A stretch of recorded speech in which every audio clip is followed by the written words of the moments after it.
Preview.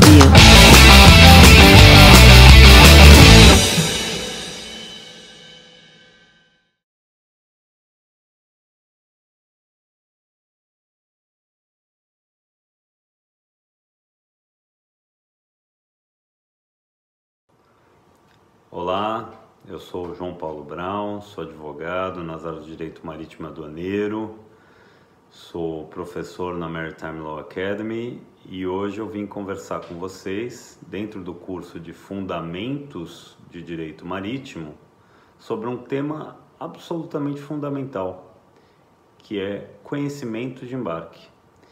Esse documento que a professora Eliane Ottaviano considera um dos mais importantes do comércio exterior em geral. E eu diria que no caso do transporte marítimo é o documento mais importante. Aí acho que é um pouco de uma opinião interessada, já que eu estou lecionando nessa matéria, mas eu de fato acredito nisso. Esse documento ele é de uso absolutamente corriqueiro, então para aqueles não iniciados na área, que não tem qualquer experiência na área, certamente já ouviram falar em conhecimento de embarque e se não sabem ainda o que é, precisam saber. Se não ouviram como conhecimento de embarque, ouviram em seu nome em inglês, o Bill of Lading, ou então pela abreviação BL. Na prática a gente acaba falando muito o BL, o BL. O BL ele pode ser uma espada, se você precisa atacar dentro de uma relação contratual, dentro de uma discussão jurídica, e também pode ser um escudo para aquele que precisa se defender. Isso se dá pela riqueza de funções que tem esse documento.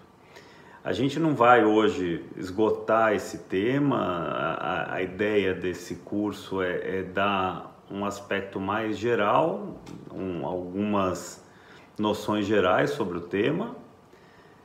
Quem tiver interesse precisa se aprofundar, mas hoje a gente vai tentar passar alguma coisa da nossa experiência prática sobre isso, alguns aspectos teóricos, os temas mais polêmicos envolvendo esse documento. Como eu já disse para vocês, conhecimento de embarque, Bill of Lading, BL, é tudo a mesma coisa.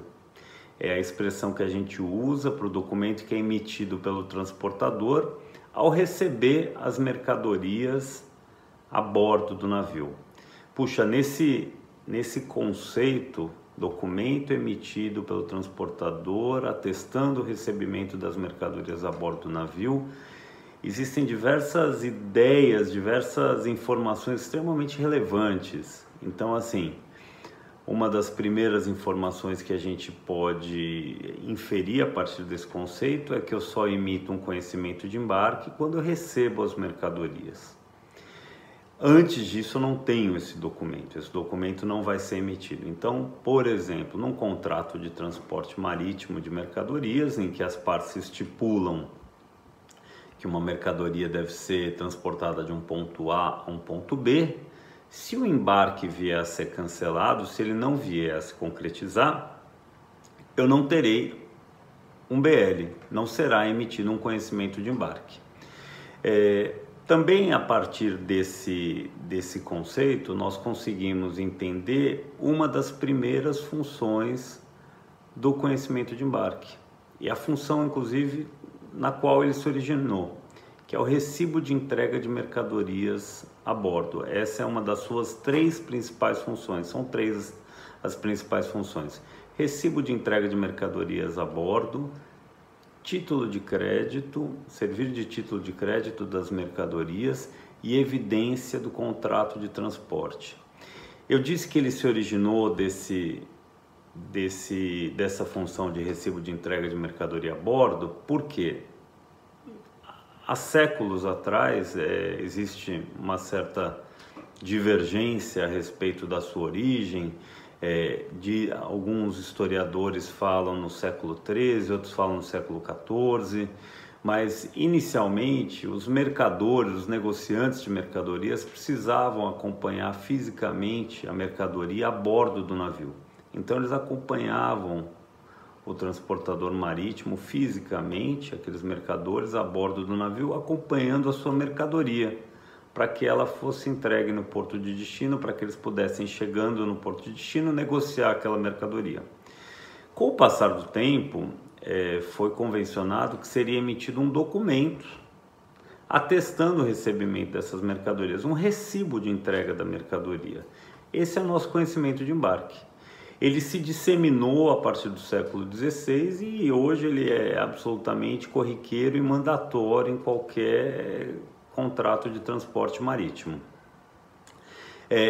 Justamente em virtude dessa função de recibo de entrega de mercadorias, surgem outras funções também que se entrelaçam com ela, como, por exemplo, o contrato de transporte. Então, assim, tentando passar para vocês um aspecto bem prático, imaginem um documento que é emitido por parte do transportador. Ele é emitido com base nas informações que lhe são passadas pelo embarcador. Então, o embarcador deve identificar a mercadoria que está sendo entregue, deve identificá-la a partir do seu peso, a quantidade, a qualidade da mercadoria, fazer uma descrição mais completa possível daquela mercadoria, e o transportador reduz isso a termo, coloca no conhecimento de embarque e entrega esse documento para o embarcador da mercadoria.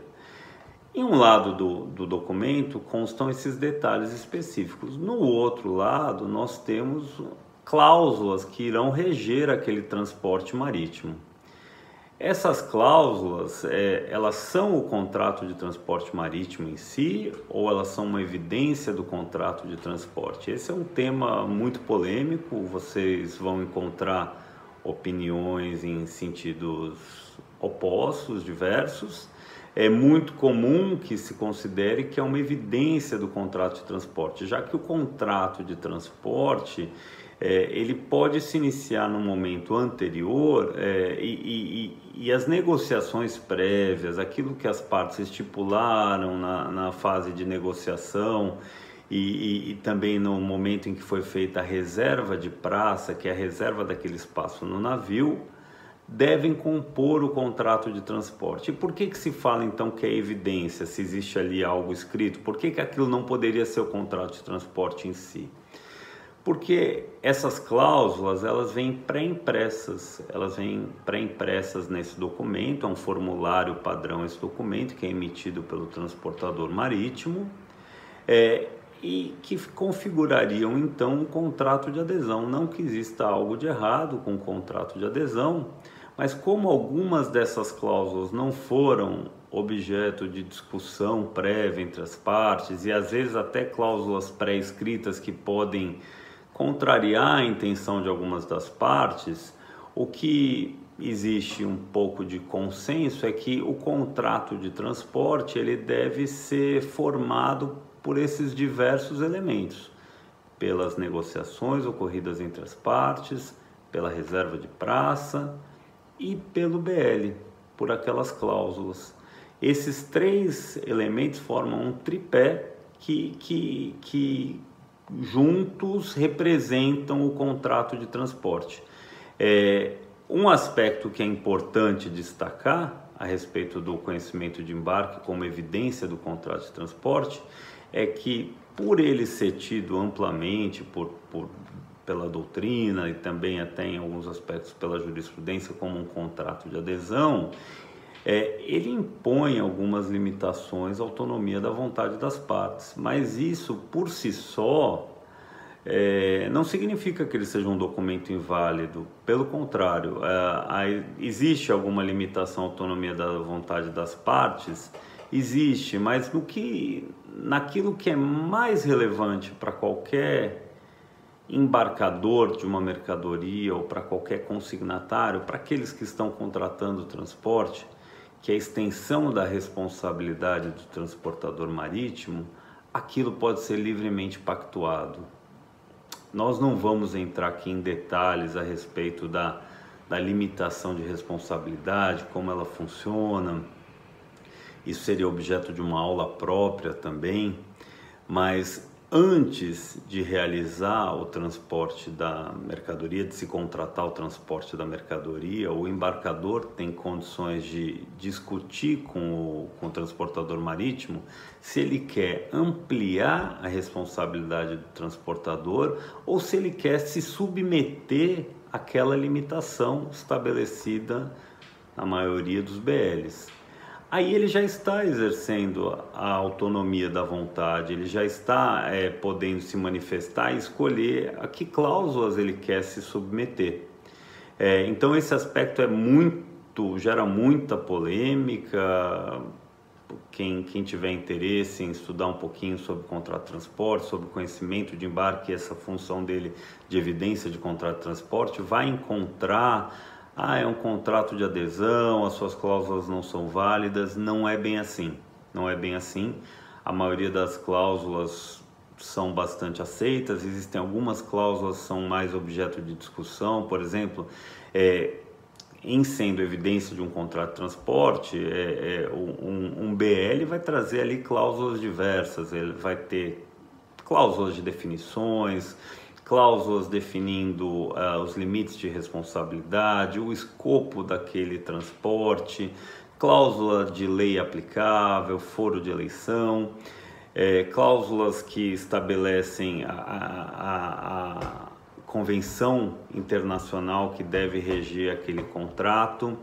Então, algumas dessas cláusulas, quando incompatíveis com a legislação do país, elas podem ser tidas como inválidas, mas isso não é uma regra absoluta. Em algumas situações, essas cláusulas vão prevalecer, sim. O que é importante também conhecer a respeito do contrato de transporte? Quais são as suas partes? O contrato de transporte, evidenciado pelo conhecimento de embarque, ele é inicialmente celebrado entre o embarcador, aquele que entrega a carga para ser embarcada, e o transportador marítimo. O consignatário, que é a quem a carga vai ser consignada e a quem ela deve ser entregue no porto de destino, ele não participa no momento da formação do contrato, mas ele se torna parte no contrato a partir do momento que ele anue com os termos daquele contrato. E como se dá essa anuência? Quando ele comparece no porto de descarga, junto ao representante do transportador, e se manifesta no sentido daquela carga lhe ser destinada e então ter interesse em retirá-la. Nesse momento ele fica vinculado aos termos do contrato de transporte. Há quem entenda que esse ajuste que é feito entre o transportador e o embarcador no porto de origem é uma estipulação em favor de terceiro, e esse terceiro sendo o consignatário. Uma situação que pode parecer óbvia, mas às vezes não é óbvia, é quem é o transportador. Uma conclusão quase que automática que aqueles que não têm muita vivência na área podem ter, no sentido de transportador quem tem ali a operação da embarcação. Não vou entrar aqui em detalhes sobre armador, proprietário do navio, mas quem está operando aquela embarcação. Então, também não vou mencionar especificamente nenhum armador, mas a gente tende a olhar o navio com a logomarca daquele armador e pensar que todas as cargas transportadas naquele navio estão sendo transportadas por aquele armador. Em alguma medida elas estão sim, mas contratualmente elas podem não estar sendo transportadas por aquele armador. Deixa eu me explicar. Transportador é quem emite o conhecimento de embarque e assume a obrigação de transportar. Então vocês vão ter conhecimento, possivelmente, da figura do NVOCC, ou do agente de cargas, que emite um conhecimento de embarque, que não opera navio, não é proprietário, não opera ou possui navio, e mesmo assim assume a condição de transportador, porque emite um conhecimento de embarque, atestando o recebimento de mercadoria e assumindo a obrigação de transportá-la. mesmo não operando a embarcação, mesmo não possuindo ou sendo proprietário daquela embarcação. Esse aspecto é muito relevante quando a gente pensa em quem é o transportador. Transportador, simplificando bastante o conceito, é quem emite o conhecimento de transporte, o conhecimento de embarque e assume a obrigação de transportar. Nós já cobrimos de alguma maneira a função de contrato de transporte, a função de recibo de entrega de mercadoria. A última função que merece atenção é a função de título de crédito que tem o BL. Ora, da mesma forma que eu entreguei uma mercadoria para um transportador e ele me emitiu um documento atestando que aquela mercadoria foi recebida a bordo do navio, com esse documento, dadas aí, claro, respeitadas as peculiaridades da emissão desse documento, se ele foi emitido à ordem ou não, eu posso negociar as mercadorias que ali estão descritas. Eu, como embarcador, mostro para o mercado que eu tenho as mercadorias embarcadas naquele navio, descritas naquele BL, e quem tiver interesse em adquiri-las, eu vou negociar e eu vou transferir a propriedade, depois de ajustadas as outras condições, endossando aquele conhecimento de embarque. Então, o conhecimento de embarque tem também a função de título de crédito. Ele pode circular respeitando uma série de princípios que são aplicáveis aos títulos de crédito e também as suas limitações. Em resumo, essas são as principais funções de um conhecimento de embarque. Recapitulando: recibo de entrega de mercadorias, título de crédito e evidência do contrato de transporte. A gente poderia falar muito sobre esse assunto, mas acho que deu para despertar naqueles que estão começando na área um gostinho por essa matéria. É uma matéria fascinante. Cada uma dessas funções gera uma série de questionamentos e polêmicas. E eu gostaria, por fim, de agradecer a Maritime Law Academy por essa experiência, por esse convite, por essa oportunidade de conversar com vocês. Obrigado.